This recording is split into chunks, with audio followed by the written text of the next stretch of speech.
It is my game, and so is Spurs, which is my game. And we got some callers. Oh. So let's go to Michael, who's a Spurs fan. He joins us on the final word. How are we, Michael?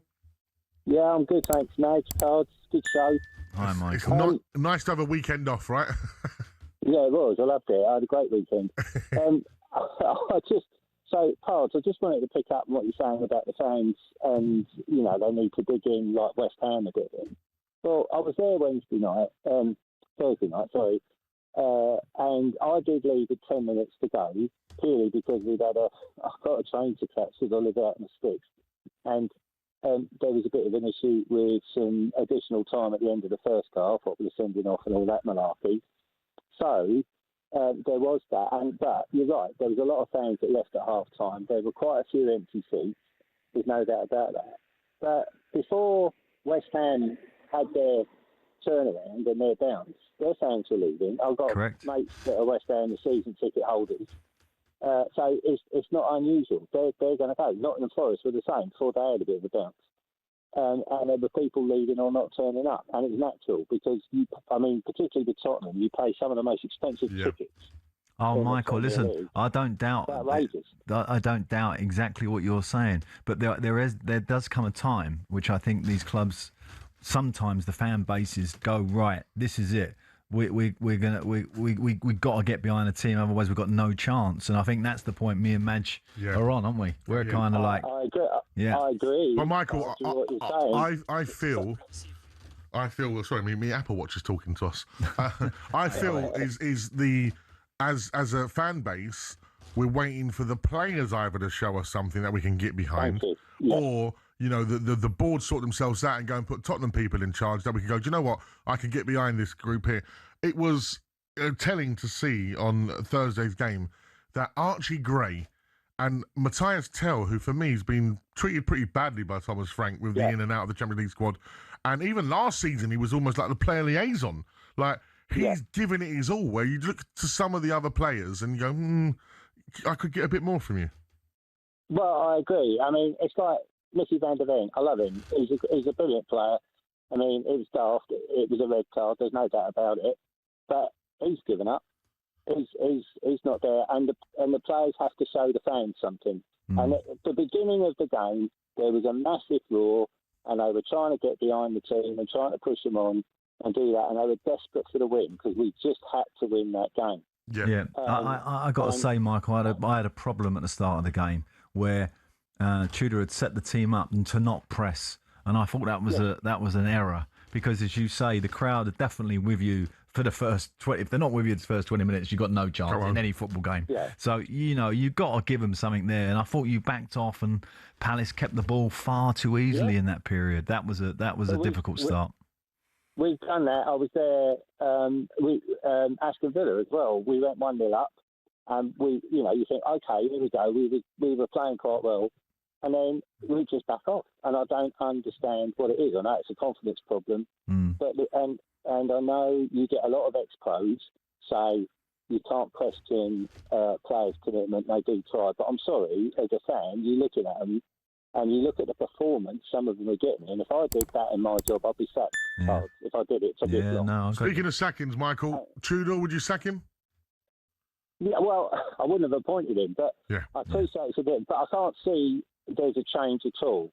So to give it a last shot, just get someone. I'm not necessarily saying Harry because he's getting on a bit, and I love him, but I would say why not Glenn Hoddle or Tim Sherwood? They've got Tottenham DNA. They understand the club. Give it a go. We've got nothing else to lose. And they both said they'd do it. We're going down. They both said they'd do it. Great call, Michael. Thank you. We can continue the calls on 03 717 22 33 if you've been waiting all week to have your say on Spurs. Now is your quick chance. 03 717 22 33 Before we get back to your calls, let's now hear from the Leeds manager, Daniel Farke, after their comfortable win at home against Norwich in the FA Cup today. there's no replacement for wins and for the confidence and what that's with the group. We had many good performances and also praise for many performances in the draw or in the tight loss against Man City, for example. But to have this winning feeling back in the dressing room is excellent. I think as well, you've had some tough home games. It's not easy. You look and go, well, you've lost 3 and 4, but one was Arsenal, one was Man City. Yeah. So again, to get the home supporters, that moment today was quite important. Yes, of course. So if you play the caliber of Man City or Arsenal, it's of course a different game with all respect to a championship side. There's also no doubt about this. It's of course a bit more easier to win this type of game, but you have to deliver first. So you can have a look on other pitches, so how difficult it is. And we have done it in an excellent manner today. And for that, definitely a really good day for everyone who's involved with Leeds United. Leeds manager there, Daniel Farke, after their side's win in the FA Cup that sees Leeds progress. So that's exactly my point. So he makes 9 changes, right? They win comfortably, by the way. They were excellent. Yeah. And so the whole squad now is like, winning feeling. Great. We're all great. Great going into the to the next game for them, of course. Don't forget, coming up after us this evening is the Trans-Europe Express with Danny Kelly, and it's just gone 1-0 to AC Milan in the Milan derby. So I'm sure they'll be talking on the back of that. 1-0 to AC Milan, currently in the Milan derby in Syria. Let's go back to the calls. We have a Leeds fan. Let's speak to a Leeds fan. We've got Matt who joins us. Hello, Matt. Hello, guys. How you doing? Quarterfinals for you, mate. Congratulations. Yeah, happy with that. Really happy with it, to be honest. Really good performance today. And it just continues the really good work that Daniel Farke has done this season. You think back to that half-time at Man City back in November, after going away, losing to Notts Forest, we were playing some pretty bang average football, to say the least.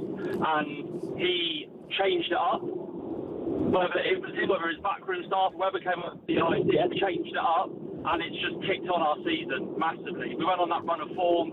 We're playing solid football as well. Do you know what? It proves that sometimes chopping and changing it doesn't help. Absolutely, our man. Managers have got to change it themselves. Matt, I spoke to a few Leeds fans at the end of last season when you were coming up, and a lot of them were like, I don't know if Daniel Farke is the right guy for us in the Premier League. How happy are you that you stuck with him, like you said, and didn't chop and change? I'm quite happy, to be honest. I was always pretty behind Farke. I mean, I went to quite a few games last season, and the football that we played was just unreal. But it was tough, not going to lie. Midway November, it was tough football, tough to watch. But I went to the Palace game before Christmas, and fans, we've almost done what, going back on your point, we've done what Spurs fans should be doing. We've decided to back our manager. We've got behind the team, and we've just improved no end. Ellen Road is not a good place to go for any travelling team. No, and it's not. We're playing decent football. We're not prime Guardiola Barcelona, but we're doing a job. And given our run of fixtures, like what Farke was saying earlier, like we've had some tough fixtures and we've got through them and we've been respectable. There's only really one team that's battered us this season consistently, that's been Arsenal. And yeah. That's really it. So would that be your tip to Spurs fans, Matt? You want to get behind your team and your manager if you want to see improvement? I remember when Leeds went down a few seasons ago, and we hired Sam Allardyce for 3 games. What's the point in that? Like, that's what correct. was the point in that? You're asking Igor Tudor. You look at the fixtures that you've had. Like, yeah, you've got a tough game midweek against Atletico, but managers got to be given the chance to change it. If managers don't change it, like Thomas Frank, he wasn't changing it, so fair enough, get rid of him. But you've got to give some faith. Like, sometimes managers are unwilling to change. That's exactly why Man U got rid of Ruben Amorim, because he was too steadfast. Too stubborn, yeah. Now, what, Matt? What Leeds?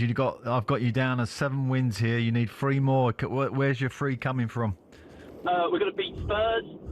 Hey. When we're going to beat Spurs. We'll beat Burnley when they come to Ellen Road, and we'll probably do Brentford on a Saturday night under the lights at Ellen Road. Wow. To be honest. Okay. Well, that's a good shout. Yeah, you got it all lined up. Really cool. Thank you very much, Matt. Let's hope he doesn't beat Spurs. Speaking of Spurs, let's go over to Chris. We've got another Spurs fan who joins us on the final one. Hello, Chris. Oh, good evening, Madge. Good evening, Sir Alan Pardew. How are you? Not bad, mate. Yeah. Well, the thing is, I think, and I'm going to start by saying, if you compare us to, and I shouldn't really say it, but you compare us to our rivals Arsenal.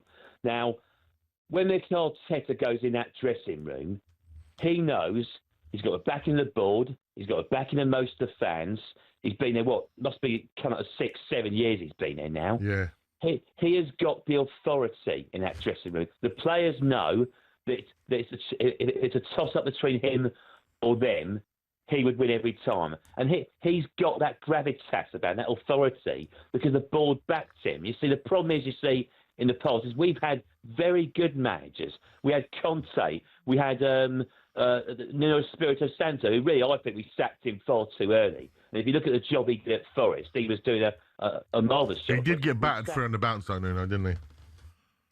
Well, I mean, yeah, it did happen at one point. But again, as I say, look at the job he's doing at Forest. I mean, I think, again, you can't just keep chopping and changing managers all the time. I mean, we do. I mean, again, Mikel Arteta, he's got that authority in that dressing room. The players know he ain't going anywhere. What he says goes. And, I mean, regardless to Igor Tudor, I mean, I didn't really want Frank. I would have kept him until the end of the season. If you're really, really not happy with him, then change at the end of the season. He would have got something out of the Fulham game and the Palace game, probably. Igor Tudor, I mean, listen, I'm going to slightly contradict myself in a way, really, but if we sacked him and got a third manager, humiliating, but what's more humiliating? Getting relegated. Yeah. It is. And I would say to you, get on the phone to Sean Dyche and get him in there now. Dyche? Yeah. You go with Dyche. Listen, I love Dyche and I love his taste in music, but taste in music. I think he's very much, as Matt the Leeds fan was saying, when they got Sam Allardyce in, it's like you're getting in somebody who's got a bit of a... imagine if there was an actor and they were typecasted. I think Sean's been unfairly typecasted of a certain style of management, when in actual fact, you need the players to play a Sean Dyche system. We ain't got the Sean Dyche players. I make them run through walls for me every morning. They eat gravel. They eat gravel and nails, and they'll run through a wall. I think that's probably a bit harsh on Sean. Oh, we haven't got that. Spurs haven't got that. No, I don't. I'm not sure he's perfect fit. But listen, I still think the manager at the moment needs to run his course, and he hasn't run it yet. I think he's going to run it into the Championship if we're not careful. Okay, well, let's see. 03717 22 444. Coming up next, we're going to be talking about football's style of play. This is the final word on talkSPORT.